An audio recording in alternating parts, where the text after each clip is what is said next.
చేసుకున్నట్లయితే ప్రార్థన చేసుకుని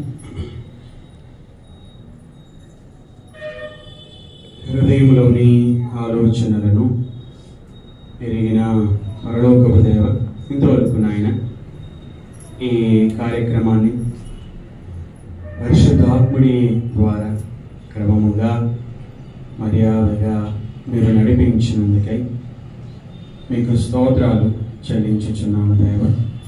ఈ సమయంలో మీ దాసుడైనటువంటి నేను మీ మాటలు చెప్పబోచు ఉండగా పరిశుద్ధాత్ముడి ద్వారా నన్ను బలపరచు దేవ. అదేవిధంగా నాయన ఇక్కడ కూడుకున్నటువంటి వారు మీ మాటలను వినడానికి వేగిర పడుటకు, మీ మాటలను జాగ్రత్తగా వినడానికి, మీ మాటలను గ్రహించడానికి, నడతలను నాయన శుద్ధి చేసుకోవడానికి మీరు సహాయమును చేయమని మీ కుమారుడైనటువంటి యేసుక్రీస్తు పేరిట మిమ్మల్ని అడుగుచున్నాను తండ్రి. సమయంలో దేవుని గ్రంథములో నుండి యూదా వ్రాసినటువంటి పత్రిక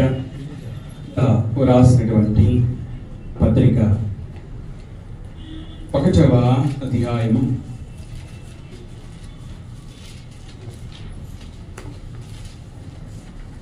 17వ వచనము నుండి మనము చదువుకుందాం. అయితే ప్రియులారా, అంత్యకాలమునందు తమ భక్తిహీనమైన దురాశల చొప్పున నడుచు పరిహాసకులుందురని మన ప్రభువైన యేసుక్రీస్తు అపోస్తలులు పూర్వమందు మీతో చెప్పిన మాటలను జ్ఞాపకము చేసుకొనుడి. చాలండి. యూదా గారు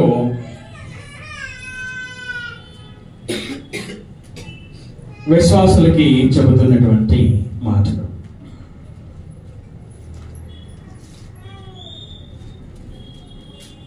జ్ఞాపకము చేసుకొనుడి.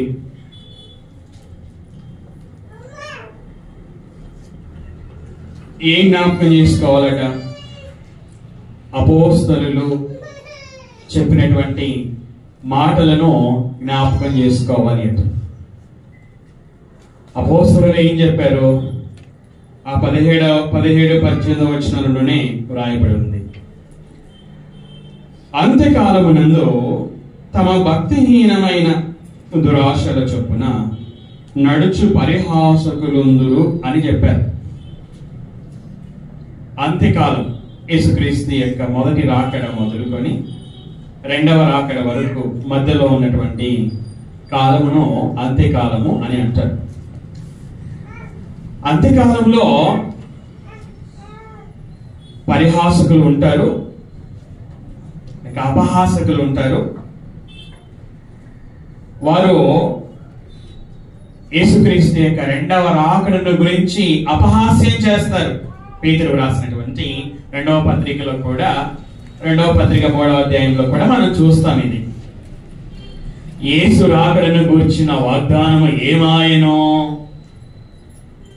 అని ప్రశ్నించడాన్ని మనము పేతురు రాసిన 2వ పత్రిక 3వ అధ్యాయంలో చూస్తాం.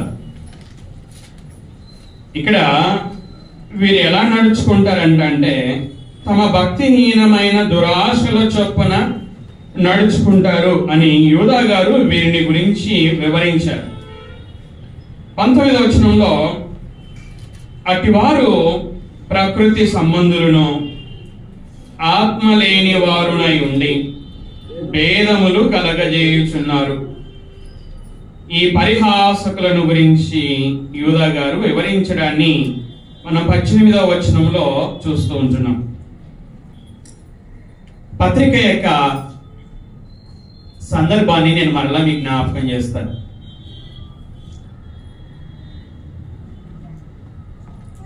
సంఘములో రహస్యముగా కొందరు జొరబడ్డారు. రహస్యముగా జొరబడినటువంటి సందర్భంలో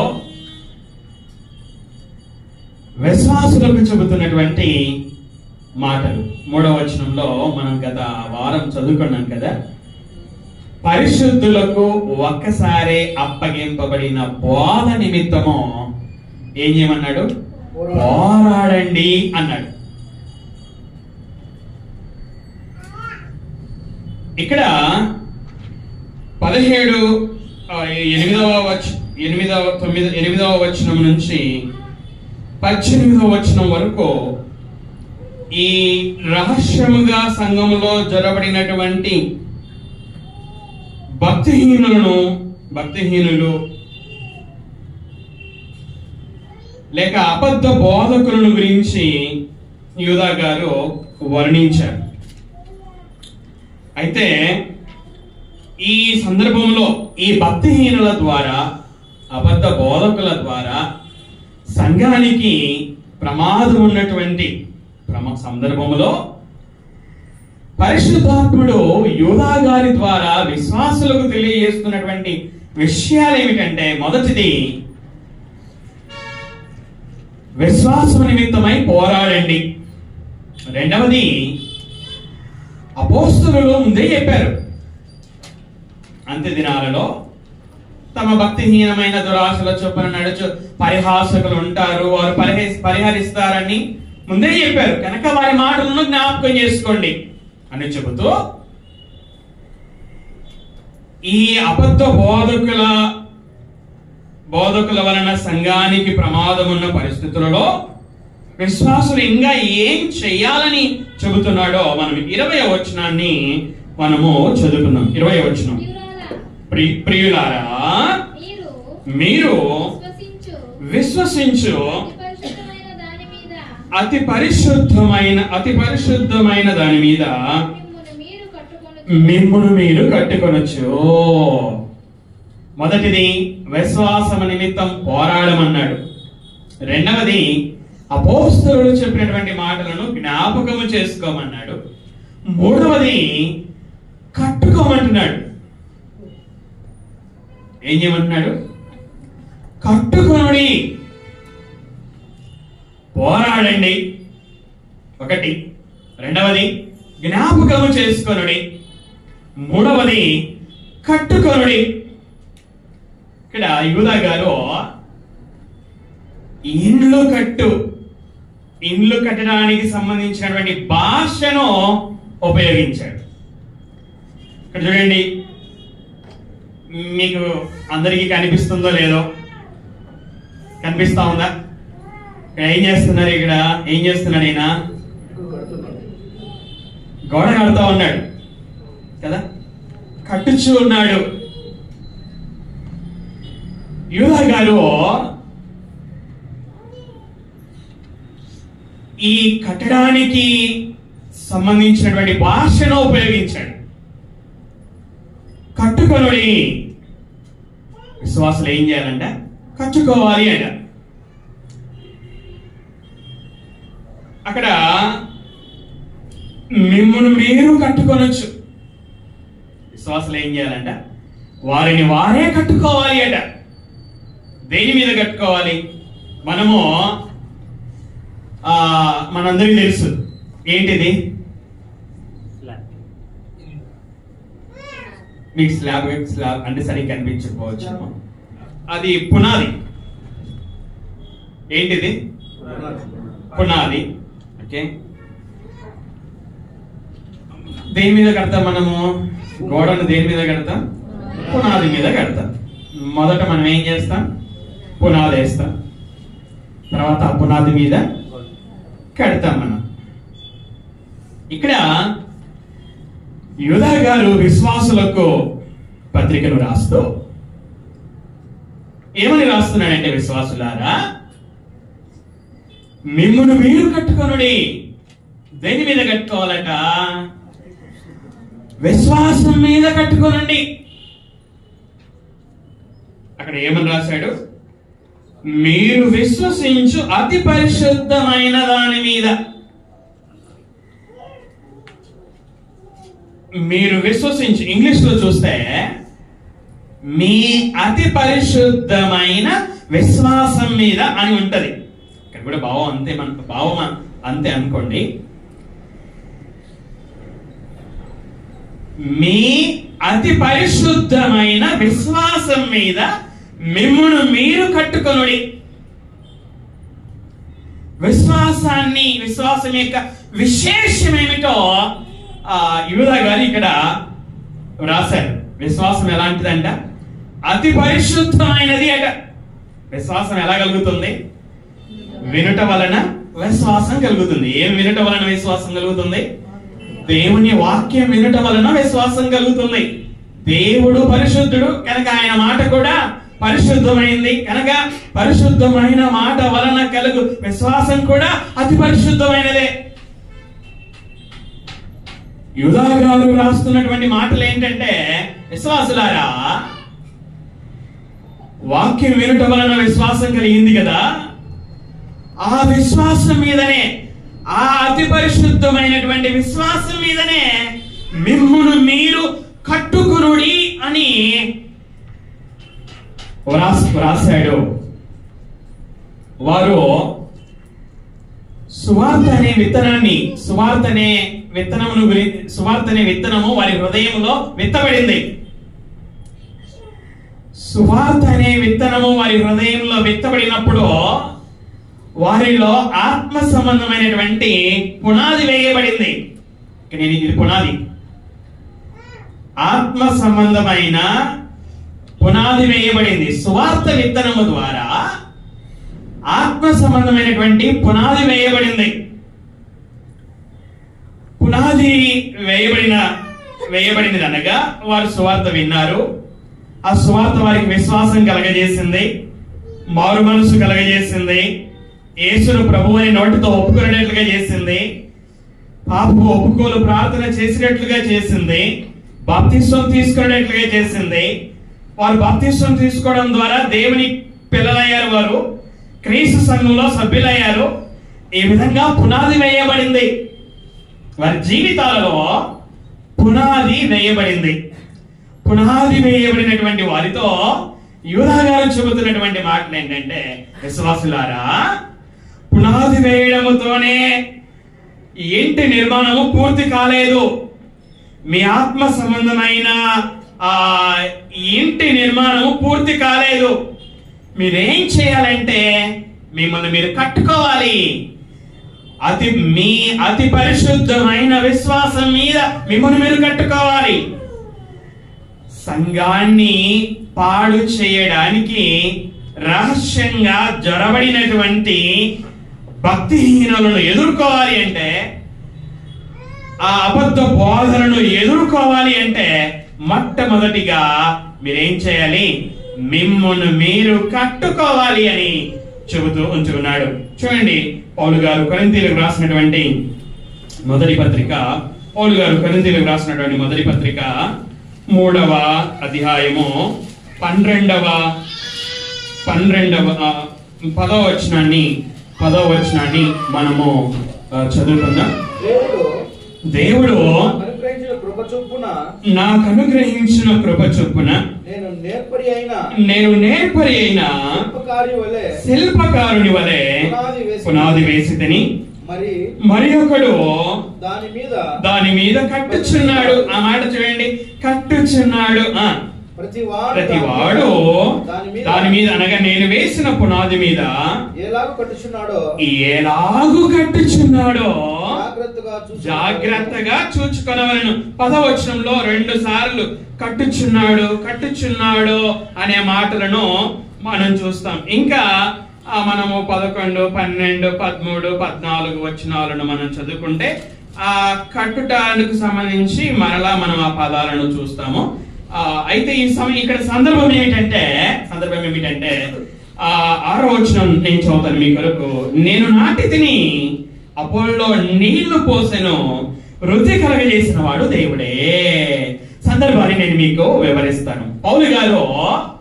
పౌలు గారు ఏథెన్సు పట్టణంలో నుండి కొరింథీ పట్టణానికి వచ్చాడు. కొరింథీ పట్టణానికి వచ్చి ఆ పట్టణంలో సంవత్సరము 6 నెలలు ఉన్నాడు. నేను బైబిల్ చదువుతున్నప్పుడు బైబిల్ చదవండి, బైబిల్ చూడండి, బైబిల్ చదివినప్పుడు నాకు ఇలా చూడండి. పౌలు గారు కొరింథీ పట్టణంలో సంవత్సరము 6 నెలలు ఉన్నాడు. ఈ సంవత్సరము 6 నెలలు ఏం చేశాడంటే సువార్త ప్రకటించాడు. సువార్త ప్రకటించడం ద్వారా కొరింథీయులు సువార్తను విన్నారు, విశ్వసించారు, బాప్తిసం తీసుకున్నారు. వినండి, సువార్త ఆ విధంగా నాటాడు. పౌలు ఏమన్నాడు? ఇందాక నేను నాటి తిని అన్నాడు. ఏం నాటాడు? సువార్త విత్తనాలు నాటాడు. సువార్త విత్తనాలు నాటడము ద్వారా వారు విన్నారు, విశ్వసించారు, బాప్తిసం తీసుకున్నారు. ఆ విధంగా ఆ కొరింథీయుల జీవితాలలో ఆత్మ సంబంధమైనటువంటి పునాది వేయబడింది. జాగ్రత్తగా వినాలి మీరు. ఆత్మ సంబంధమైన పునాది వేయబడింది. అయితే పౌలు సంవత్సరము 6 నెలలు అక్కడ ఉండి పునాది వేసి తర్వాత వెళ్ళిపోయాడు. వెళ్ళిపోయిన తర్వాత ఆ కొరింథీ సంఘానికి అపోల్లో వచ్చాడు. అపోల్లో అనే పేరు గల ఆయన వచ్చాడు. వచ్చి వారికి సంఘంలో బోధించాడు. పౌలు పునాది వేశాడు, అపోల్లో ఈ పునాది మీద కట్టాడు. అంటే పౌలు సువార్త ప్రకటించి కొరింథీయుల ఆత్మ సంబంధమైన జీవితంలో పునాది వేశాడు. ఆ పునాది మీద ఇప్పుడు అపోల్లో వారి ఆత్మ సంబంధమైన జీవితాలని దేవుని వాక్యము చేత కట్టాడు. ఇక్కడ ఒక వ్యక్తి ఇటుక మీద ఇటుక పెట్టి, ఇటుక ప్రక్కన ఇటుక పెట్టి ఏ విధంగా గోడను కడుతూ ఉన్నాడో అలాగే అపోల్లో ఏం చేశాడు అంటే పౌలు వేసినటువంటి ఆత్మ సంబంధమైన పునాది మీద కట్టుచు ఉన్నాడు. అంటే రక్షణ పొందినటువంటి కొరింథీయులు రక్షణలో ఎదుగునట్లుగా వాక్యము చేత ఎదుగునట్లుగా చేశాడు. అది అపోల్లో నీళ్లు పోయడం అంటే. పౌలు సువార్త విత్తనం విత్తితే, అపోల్లో నీళ్లు పోస్తే, ఆత్మ సంబంధమైన నీళ్లు పోస్తే వృద్ధి కలుగజేసిన వాడు దేవుడే. ఇది ఇక్కడ కట్టడం గురించి. అంటే కొరింథీయులు రక్షణ పొందినటువంటి కొరింథీయులు ఆ రక్షణలో ఎదుగునట్లుగా ఆత్మ సంబంధమైన జీవితాలని అపోల్లో కట్టాడు. ఆ సందర్భంలో పౌలు అంటున్నాడు, దేవుడు నాకు అనుగ్రహించిన కృప చొప్పున నేను నేర్పరి అయిన శిల్పకారుని వలె పునాది అనగా ఆత్మ సంబంధమైన పునాది కొరింథీయుల జీవితాలలో వేసి తిని మరి ఒకడు దాని మీద కట్టుచున్నాడు. అనగా అపోల్లో కట్టుచున్నాడు. ప్రతి వాడు దాని మీద ఏలాగు కట్టుచున్నాడో జాగ్రత్తగా చూచుకొనవలెను. ఇక్కడ మనము నివసించుచున్న ఈ ఇండ్లు కట్టడం గురించి కాదు, ఆత్మ సంబంధమైన జీవితాలు కట్టడం గురించి పరిశుద్ధాత్ముడు పౌలు గారి ద్వారా వ్రాయించాడు. ఇక్కడ మనం నేర్చుకోవాల్సింది ఏమిటనగా పునాది వేయబడడం, పునాది వేయబడిన తర్వాత ఆ పునాది మీద కట్టడం. రక్షణ పొందడముతోనే అయిపోదు. రక్షణ పొందుకోవడముతోనే ఆత్మ సంబంధమైన జీవితము అయిపోయిందని ఎంత మాత్రము కూడా అనుకొనకూడదు. రక్షణ పొందడం అంటే పునాది వేయబడముతోనే ఇంటి నిర్మాణము ఏ విధంగా పూర్తి కాదో అలాగే రక్షణ పొందిన వెంటనే మన ఆత్మ సంబంధమైన ఇంటి నిర్మాణం పూర్తి కాదు. రక్షణ పొందిన తర్వాత అనగా ఆత్మ సంబంధమైన పునాది వేయబడిన తర్వాత ఆ పునాది మీద కట్టబడాలి.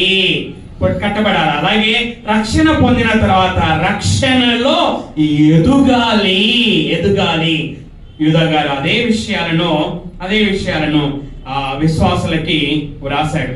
మరొక సందర్భాన్ని మనం చూద్దాం. చూడండి, ఎఫెసీయులకు రాసినటువంటి పత్రిక 2వ అధ్యాయము 20వ వచనాన్ని మనము చదువుకుందాం. క్రీస్తు యేసే ముఖ్యమైన మూలరాయి అయి ఉండగా అపోస్తలులను ప్రవక్తలను వేసిన పునాది మీద మీరు కట్టబడి ఉన్నారు. వినండి, సందర్భాన్ని నేను మీకు వివరిస్తాను. ఎవరు రాశారు ఈ పత్రికని? పౌలు గారు రాశారు. ఎవరికి రాశారు ఈ పత్రికని? ఎఫెసీయులకు రాశారు కదా. ఇక్కడ పౌలు గారు ఎఫెసీయులకు ఏమని రాశారు? ఎఫెసీయులారా, మీరు కట్టబడి ఉన్నారు, కట్టబడి ఉన్నారు. మన మొదటి వచనం మర్చిపోవద్దండి. యూదా గారు ఏమన్నారు? మిమ్మును మీరు కట్టుకొనుడి, మిమ్మును మీరు కట్టుకొనుడి. దానిని నేను మీకు వివరిస్తూ ఉంటున్నాను. ఇక్కడ పౌలు గారు ఎఫెసీయులకు రాస్తూ, ఎఫెసీయులారా మీరు కట్టబడి ఉన్నారు. ఎక్కడ కట్టబడి ఉన్నారట? క్రీస్తు యేసే ముఖ్యమైన మూలరాయి అయి ఉండగా అపోస్తలులను ప్రవక్తలను వేసిన పునాది మీద మీరు కట్టబడి ఉన్నారు. క్రీస్తు యేసే ముఖ్యమైన మూలరాయి అంటే సువార్త, ఆయనను గూర్చిన సువార్తనే, ఆయనను గూర్చిన సువార్తనే ముఖ్యమైన మూలరాయి. యేసుక్రీస్తు మన పాపముల కొరకు మరణించాడు, సమాధి చేయబడ్డాడు, మూడవ దినమున తిరిగి లేపబడ్డాడు అనేదే సువార్త. ఈ సువార్తే ముఖ్యమైన మూలరాయి. ఈ ముఖ్యమైన మూలరాయి అయిన సువార్తతో ఎవరు పునాది వేశారట? అపోస్తలుడు పునాది వేశారు, ప్రవక్తలు పునాది వేశారు. యెరూషలేములో పెంతెకోస్తు అనే పండుగ దినమున యెరూషలేములో పేతురు గారు పరిశుద్ధాత్మతో నిండిన వాడై ఈ ముఖ్యమైన మూలరాయి అయిన యేసుక్రీస్తును గూర్చిన సువార్తను ప్రకటించడముతో పునాది వేయబడింది కదా. నాకు నేను చూపించాను కదా ఇలా పునాది ఎలా వేయబడిందో. సువార్తను ప్రకటించడము ద్వారా యెరూషలేములో క్రీస్తు సంఘానికి పునాది వేయబడింది, సార్వత్రిక సంఘానికి పునాది వేయబడింది. అంటే ఇది హొంగసంద్రలో ఉన్నటువంటి క్రీస్తు సంఘం. బొమ్మనూరులో కూడా క్రీస్తు సంఘం ఉంది, బేగూరులో కూడా క్రీస్తు సంఘం ఉంది. అలాగా ప్రపంచమంతా కలిపితే సార్వత్రిక సంఘం. సార్వత్రిక సంఘానికి యెరూషలేం పట్టణములో పెంతెకోస్తు పండుగ దినమున సువార్త ప్రకటన, ఆ సువార్త ప్రకటనే ముఖ్యమైన మూలరాయి. సువార్త ప్రకటన చేత పునాది వేయబడి ఉంది, పునాది వేయబడింది. చూడండి, ఆ పునాది మీద ఎఫెసీయులు కట్టబడ్డారు. ఆ పునాది వేసిన తర్వాత వినండి, అపోస్తలులు సువార్త ప్రకటిస్తున్నారు, సువార్త ప్రకటిస్తున్నారు, ప్రజలు వింటున్నారు, పరిశుద్ధాత్ముడు వారిలో కార్యం చేస్తున్నాడు. ఆ కార్యం చేయడం ద్వారా రక్షింపబడుతున్నారు. రక్షింపబడుతూ ఉంటే రక్షింపబడినటువంటి ఒక్కొక్క విశ్వాసిని, ఇక్కడ ఈ వ్యక్తి ఒక్కొక్క ఇటుక తీసుకొని ఆ ఇటుక ప్రక్కన ఎలా పెడుతున్నాడో, ఇటుక మీద ఎలా పెడుతున్నాడో, అలాగే రక్షింపబడుచున్నటువంటి ఒక్కొక్క విశ్వాసిని దేవుడు సంఘములో చేరుస్తూ ఉన్నాడు, సంఘములో చేరుస్తూ ఉన్నాడు. ఎఫెసీయులు సువార్త విని విశ్వసించి బాప్తిస్మము పొందుకోవడము ద్వారా ఆ యెరూషలేములో పెంతెకోస్తు పండుగ దినమున వేయబడినటువంటి పునాది మీద వీరు కట్టబడ్డారు. సార్వత్రిక సంఘములో వీరు ఆ విశ్వాసులైనటువంటి వీరు ఆత్మ సంబంధమైన ఒక ఇటుకగా, ఆత్మ సంబంధమైన ఒక రాయిగా ఆ పునాది మీద కట్టబడ్డారు. ఆత్మ సంబంధమైనటువంటి కట్టడాన్ని మనము చూస్తూ ఉంటున్నాం. అలాగే పౌలు గారు కొలస్సీయులకు రాసినటువంటి పత్రిక, పౌలు గారు కొలస్సీయులకు రాసినటువంటి పత్రిక 2వ అధ్యాయము 6 మరియు 7 వచనాలను మనము కావున మీరు ప్రభువైన క్రీస్తు యేసును అంగీకరించిన విధముగా ఆయన యందు వేరుపారిన వారై ఇంటి వలె కట్టబడుచు మీరు నేర్చుకొనిన ప్రకారంగా విశ్వాసమందు స్థిరపరచబడుచు కృతజ్ఞతాస్తులు చెల్లించుట యందు విస్తరించుచు ఆయన యందుండి నడుచుకొనుడి. క్రీస్తు యేసును అంగీకరించిన విధముగా వీళ్ళేం చేశారు? క్రీస్తు యేసును అంగీకరించారు. ఎలా అంగీకరించారు? వీరి దగ్గరికి కూడా సువార్త సత్యమును కూర్చున్న బోధ వచ్చింది. బోధ వాళ్ళు ఏం చేశారు? విన్నారు. విశ్వసించారు, మారు మనసు పొందుకున్నారు, బాప్తిసం పొందుకున్నారు. ఆ విధంగా యేసుక్రీస్తును మీరు అంగీకరించారు. వినండి, యేసుక్రీస్తును అంగీకరించినటువంటి విశ్వాసులకి పరిశుద్ధాత్ముడు పౌలు గారి ద్వారా ఏమని వ్రాయించాడంటే, ఆయన యందుండి నడుచుకొనుడి అని రాస్తూ ఇంకా ఏమని రాశాడట, ఆయన యందు వేరుపారిన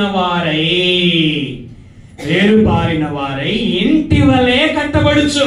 ఇక్కడ కూడా కట్టబడుచు అనే మాటను మనం చూస్తున్నాం కదా. అయితే కట్టబడుచు అనే మాటకు ముందు ఏమనింది అక్కడ, ఆయన యందు వేరుపారిన వారై. ఎవరి యందు వేరుపారిన వారై? ఎవరి యందు వేరుపారాలంట? యేసుక్రీస్తు యందు వేరుపారిన జీవితాలను విశ్వాసులు జీవించాలి అట. కనిపిస్తుందా అందరికి? విజయ్ కనిపిస్తుందా? ఏం చూస్తున్నారు మీరు ఇక్కడ? చెట్టును చూస్తున్నాం. ఓకే, కింద ఏముంది? చెట్టుకి వేర్లు ఉన్నాయి. ఈ చెట్టు వేరు పారిందా, వేరు పారలేదా? బాగా వేరు పారిందా, బాగా వేరు పారలేదా?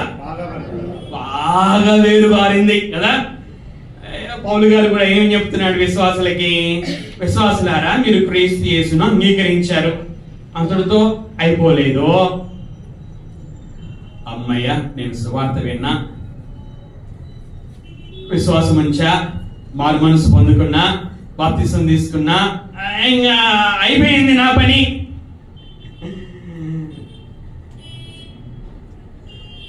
అని అనుకోవడానికి లేదు. ఏమంటున్నాడంటే పౌలు గారు, మీరు క్రీస్తు యేసును అంగీకరించిన విధముగా ఆయన యందు వేరుపారిన వారై.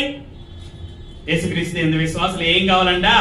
ఈ చెట్టు నేలలోనికి వేరు పారినట్లు విశ్వాసులు క్రీస్తు యేసులోనికి వేరు పారాలట. ఈ అనుభవం చాలా మందికి లేదు.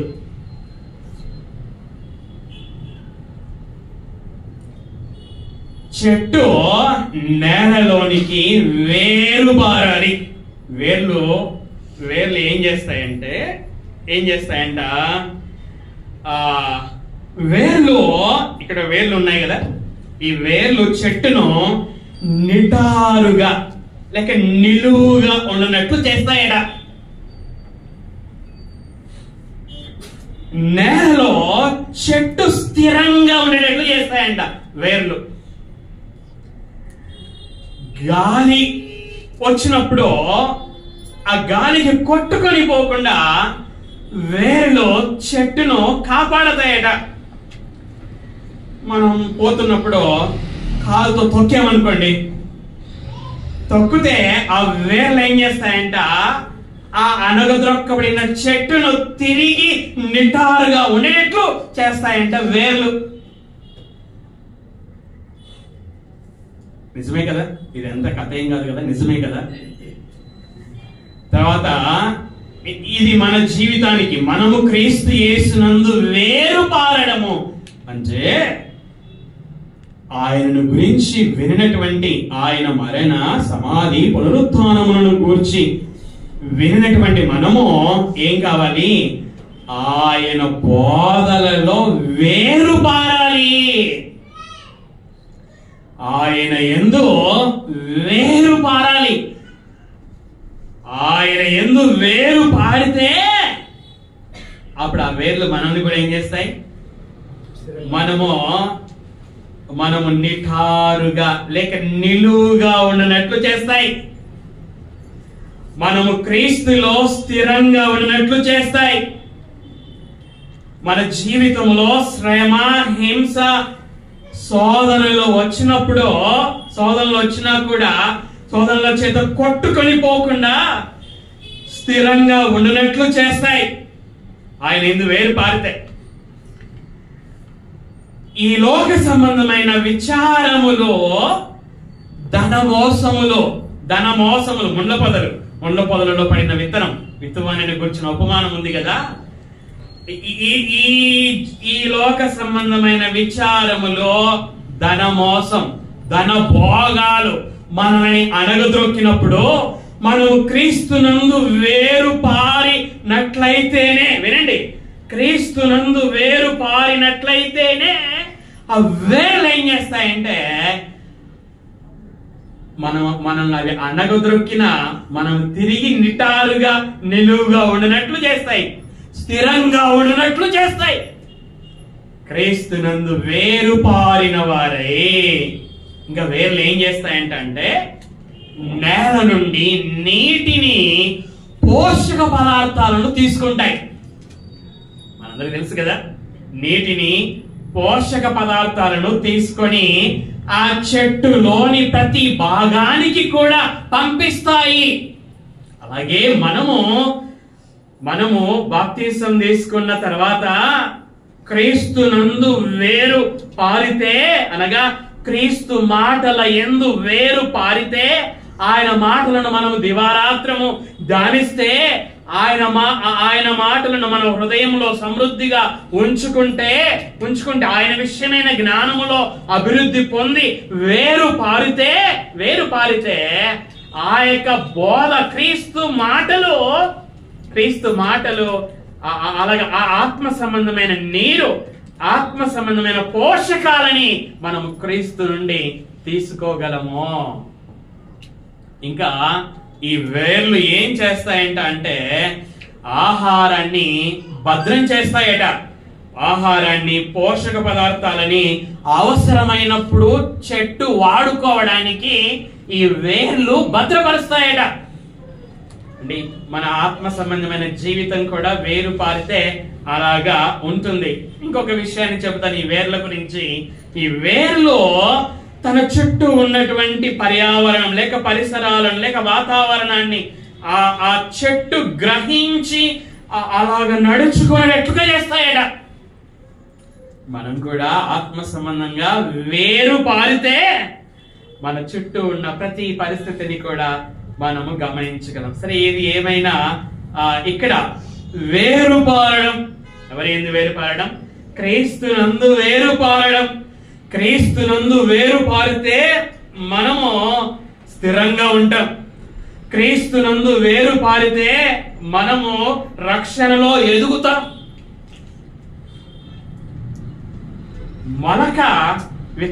విత్తనం వేయబడిన తర్వాత మొలకెత్తాలి. విత్తనం మొలకెత్తాలి. ఆ వేర్లు మట్టిలోనికి వెళ్ళాలి, వేరు పారాలి అనేది మనము ఈ సమయంలో నేర్చుకోవాల్సినటువంటి వారమై ఉన్నాం. వేరు పారకపోతే ఏమవుతుంది చూడండి. లూకాసు వార్త 8వ అధ్యాయము 13వ వచనం. వేరు పారకపోతే ఏమవుతుంది? విత్తు వారిని గూర్చినటువంటి ఉపమానం ఇది. రాతి నేల నుండి వారెవరనగా విన్నప్పుడు వాక్యమును సంతోషముగా అంగీకరించువారు, గాని వేరు లేకపోతే ఏమవుతుంది? పాస్టర్ గారు, నేను క్రీస్తునందు వేరు పారకపోతే నా జీవితం ఏమవుతుంది అని మీరు ప్రశ్నిస్తే దేవుడు జవాబు చెప్తున్నాడు. ఏమని జవాబు చెప్తున్నాడు? వేరు లేనందున కొంచెము కాలము నమ్మి శోధన కాలమున తొలగిపోవుదురో. వేరు లేకపోతే, క్రీస్తునందు వేరు పారకపోతే విశ్వాసుల యొక్క జీవితం ఎలా ఉంటుందంటే వారు తొలగిపోవుదురు.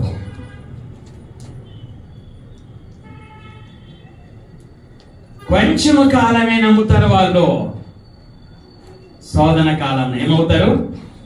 తొలగిపోవుదురు. మత్తయి గారు కూడా ఈ విత్తువారిని కూర్చున్న ఉపమానం రాశాడు. మార్కు గారు కూడా ఈ విత్తువారిని కూర్చున్న ఉపమానం రాశాడు. లూకా గారు ఇక్కడ శోధన కాలమున అని రాశాడు. మత్తయి, మార్కు అయితే శ్రమ, హింస అనే మాటను రాశాడు. మార్కు సువార్త 4వ అధ్యాయము 17వ వచనాన్ని నేను మీ కొరకు చదివి వినిపిస్తాను. మార్కు సువార్త 4వ అధ్యాయము 17వ వచనం. అయితే వారిలో వేరు లేనందున, ఏమంట? వేరు లేనందున కొంతకాలము వారు నిలుతురు. క్రీస్తునందు వేరు పారకపోతే నిరంతరము నిలువరు. ఎంతకాలం నిలుస్తారట? కొంతకాలమే నిలుస్తారట. తర్వాత నిలుతురు గాని వాక్యము నిమిత్తము శ్రమ అయినను హింస అయినను కలగగానే వారు అభ్యంతరపడుదురు. అభ్యంతరపడే జీవితం, తొలగిపోయే జీవితం, స్థిరంగా లేని జీవితం, రక్షణలో ఎదుగుదల లేని జీవితం, 30దంతలుగా 60దంతలుగా 100ంతలుగా ఫలించినటువంటి జీవితము వారిది. పరిశుద్ధాత్ముడు పౌలు గారితో వ్రాయించిన మాటలు ఏంటంటే, విశ్వాసులారా, మీరు క్రీస్తు యేసును అంగీకరించారు కదా, అంగీకరించిన విధముగా మీరేం చేయాలి? ఆయన యందు వేరు పారాలి. పౌలు గారు ఎఫెసీయులకు రాస్తూ 3వ అధ్యాయంలో వేరు పాలన గురించి రాశారు. చూడండి, 3వ అధ్యాయం 17వ వచనం. పౌలు గారు ఎఫెసీయులకు రాసినటువంటి పత్రిక 3వ అధ్యాయము 17వ వచనం. మరియు ఆయన వచ్చి, పౌలు గారు ఎఫెసీయులకు, మీరు అంతరంగ పురుషుని యందు శక్తి కలిగి ఆయన ఆత్మ వలన బలపరచబడినట్లుగాను క్రీస్తు మీ హృదయములలో విశ్వాసము ద్వారా నివసించినట్లుగాను తన మహిమైశ్వర్యము చొప్పున మీకు దయచేయవలెననియు మీరు దేవుని సంపూర్ణత యందు పూర్ణులగునట్లుగా, ఇక్కడ చూడండి, ప్రేమ యందు వేరు పారి స్థిరపడి సమస్త పరిశుద్ధులతో కూడా ప్రేమ వెడల్పు, పొడుగు, లోతు, ఎత్తు ఎంతో గ్రహించుకొనుటకును జ్ఞానములకు మించిన క్రీస్తు ప్రేమను తెలుసుకొనుటకును తగిన శక్తి గలవారు కావాలని ప్రార్థించుచున్నాను. వేరుపారి, ఇక్కడ క్రీస్తు ప్రేమ యందు వేరుపారి, క్రీస్తు బోధల యందు వేరుపారాలి. వేరుపారి ఏం చేయాలంట? ఇంటి వల్లే కట్టబడచ్చు కదా. ఇందాక నేను చూపించాను కదా, ఇక్కడ ఏం చేస్తున్నారు వీళ్ళు? ఇల్లు కడతా ఉన్నారు. విశ్వాసులు ఏం చేయాలంట? కట్టబడాలి. దేని వల్ల కట్టబడాలంట? ఇంటి వల్లే కట్టబడాలి అట. ఆత్మ సంబంధమైన పునాది వేయబడిన తర్వాత ఆ పునాది మీద ఇంటి వల్లే కట్టబడాలి. రక్షణ పొందిన తర్వాత రక్షణలో ఎదుగాలి, స్థిరంగా ఎదుగాలి. ఇంటి నిర్మాణం పూర్తి కావాలి. అలాగే ఆత్మ సంబంధమైన నిర్మాణం పూర్తి కావాలి అంటే క్రీస్తు స్వరూపములోనికి మనం మారాలి. క్రీస్తు స్వరూపంలోనికి మనం మారాలి. పౌలు గారు, యూదా గారు విశ్వాసులకు ఏమని రాశాడు? విశ్వాసులారా, మీరు విశ్వాసము నిమిత్తము ఏమన్నాడు? పోరాడండి. ఒకటి. రెండవది, అపోస్తలుడు చెప్పినటువంటి మాటలని జ్ఞాపకం చేసుకొని జాగ్రత్తగా ఉండండి. అపహాసకులు ఉంటారని చెప్పారు కదా ముందే వాళ్ళు. కాబట్టి వారు చెప్పారు కనుక అపహాసకులు ఉన్నప్పుడు మీరు అపోస్తలుడు చెప్పిన మాటలు జ్ఞాపకం చేసుకొని జాగ్రత్తగా ఉండండి అని చెప్పి ఇంకా చాలా విషయాలు చెప్పాడు. ఆ చాలా విషయాలలో ఒక్క విషయం మనం చూసుకున్నాము. ఏమిటి? విశ్వాసులారా, మిమ్మును మీరు కట్టుకొనుడి.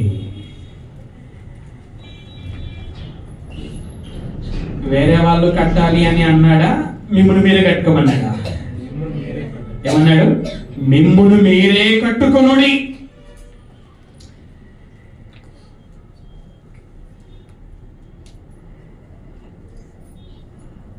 విజయ్ బైబిల్ చదివితే విజయ్ కట్టుకుంటాడు.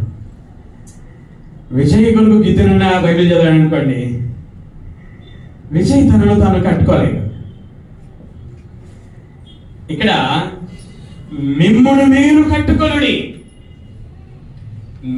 మీ అతి పరిశుద్ధమైన విశ్వాసము మీద మిమ్మును మీరు కట్టుకొనుడి. ఎలా కట్టుకోవాలి? ఎలా కట్టుకోవాలి? విశ్వాసమైన మనం మన అతి పరిశుద్ధమైన విశ్వాసం మీద మనల్ని మనం ఎలా కట్టుకోవాలి? ఏం చేస్తే మనల్ని మనం కట్టుకుంటాం అంటే, మన చేతిలో ఉన్నటువంటి బైబిల్ని వినండి. మన చేతిలో ఉన్నటువంటి బైబిల్ని దివారాత్రము ధ్యానించినప్పుడే మనలను మనం కట్టుకోగలం. వినాలి. నాకున్న సమయంలో ముగిస్తాను నేను. దివారాత్రము ధ్యానిస్తేనే క్రీస్తు యేసునందు వేరు పారతాం. దివారాత్రము ధ్యానిస్తేనే ఇంటి వలె కట్టబడగలం. ప్రార్థన యందు పట్టుదల కలిగి ఉన్నప్పుడే మనలను మనం కట్టుకోగలం. ప్రార్థనలో పట్టుదల లేకపోతే, దేవుని మాటలతో మన హృదయాలను సమృద్ధిగా నింపుకోకపోతే మనం క్రీస్తు యేసునందు వేరు పారం, ఇంటి వలె కట్టబడం, స్థిరంగా ఉండము, ఆత్మ సంబంధంగా రక్షణలో ఎదుగము, క్రీస్తు స్వరూపములోనికి మార్చబడం. అలాగే ఉండాలనేది దేవుని చిత్తం, ఎంత మాత్రము కూడా కాదు. పరిశుద్ధాత్ముడి ద్వారా పరిశుద్ధాత్ముడు యూదా గారి ద్వారా వ్రాయించింది, విశ్వాసులారా, భక్తిహీనుల చేత మీరు మోసపోకుండా, విశ్వాసం నుండి తొలగిపోకుండా ఉండాలి అంటే మీరేం చేయాలి? మిమ్మల్ని మీరు కట్టుకోవాలి. మీ అతి పరిశుద్ధమైన విశ్వాసము ద్వారా మిమ్మల్ని మీరు కట్టుకోవాలి. ఒకటి, ప్రార్థన, దేవుని వాక్యాన్ని ధ్యానించడము ద్వారా, ధ్యానించి దాన్ని గ్రహించి దాని ప్రకారంగా నడుచుకోవడం ద్వారా మనల్ని మనం కట్టుకుంటాం. రెండవది పరిశుద్ధాత్ముడు కడతాడు మన జీవితాన్ని. ఎలా కడతాడు? మనం సంఘంగా కూడుకున్నప్పుడు కడతాడు. సంఘంగా కూడుకున్నప్పుడు ఇక్కడ పాస్టర్ గారు కానీ ఇంకా మిగతా వారు కానీ చెప్పే మాటలు వినుట వలన కూడా మన జీవితాలను పరిశుద్ధాత్ముడు కడతాడు. పరిశుద్ధాత్ముడు దేవుని మాటల చేత మన జీవితాలను కట్టాలి అంటే ముందు మన సంఘంగా కూడుకోవడానికి మన సంఘంగా కూడుకోవాలి కదా. సంఘంగా కూడుకోకపోతే పరిశుద్ధాత్ముడు ఎలా కడతాడు? సంఘంగా కూడుకుంటే దేవుని మాటలు వింటాం, అప్పుడు పరిశుద్ధాత్ముడు కడతాడు మన జీవితాలను. మనం సంఘముగానే కూడుకోకపోతే దేవుని మాటలు వినలేం కదా. దేవుని మాటలు వినకపోతే మనల్ని మనం పరిశుద్ధాత్ముడు మనల్ని మనం కట్టుకునేటట్లుగా సహాయం మనం పొందలేము కదా. సంఘ సహవాసం, సంఘముగా కూడుట.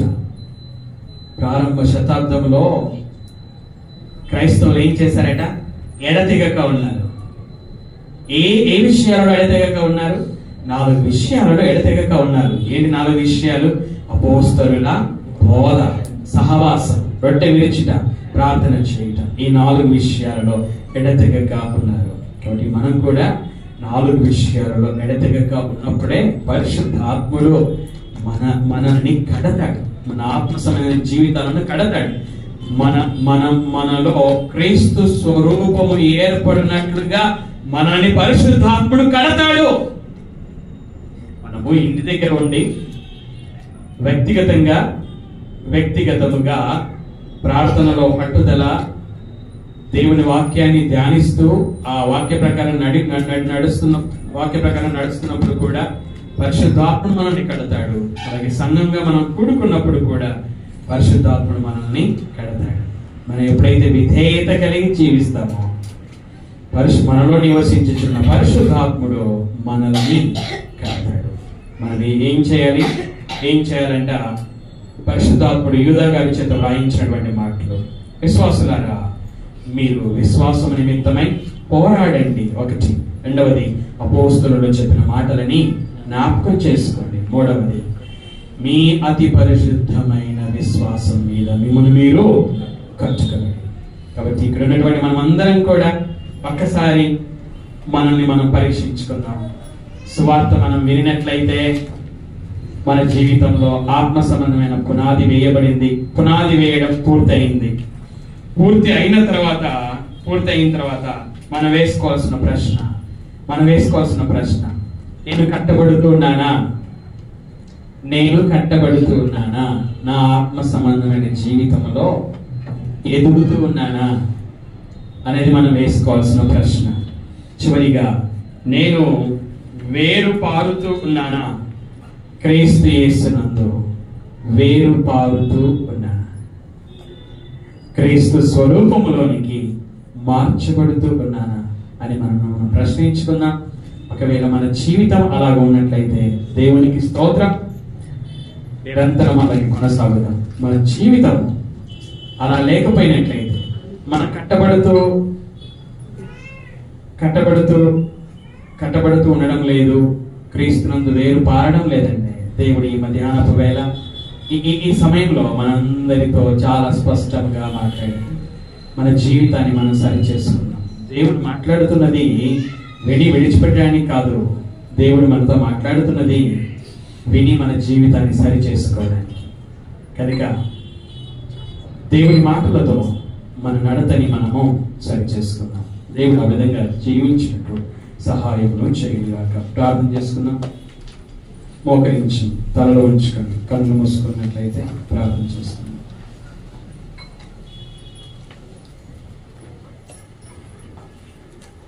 ప్రార్థన విను తండ్రి. ఇంతవరకు నాయన ఈ మాటలు చెప్పడానికి పరిశుద్ధ ఆత్ముడి ద్వారా నన్ను బలపరిచినందుకై మీకు స్తోత్రాలు చెల్లించుచున్నాను దేవ. చెప్పిన నేను నాయన మీ కుమారుడైన క్రీస్తు యేసునందు వేరుపారి ఇంటి వలె కట్టబడుటకు, మీ కుమారుడైన క్రీస్తు స్వరూపములోనికి మార్చబడుటకు నేను చేయవలసినవి నిరంతరము చేయుటకు సహాయమును చేయదేవా. ఇక్కడ విన్నటువంటి వారు నాయన, ఇక్కడ ఉన్నటువంటి వారు మీ మాటలు వినే అవకాశం ఇచ్చారు నాయన. చాలా మంది జీవితాలలో మీ కుమారుడైన క్రీస్తు యేసునందు వేరు పారని జీవితం, వేరు లేని జీవితం, ఇంటి వలె కట్టబడని జీవితం మీరు నాయన వారితో మాట్లాడినందుకై స్తోత్రాలు.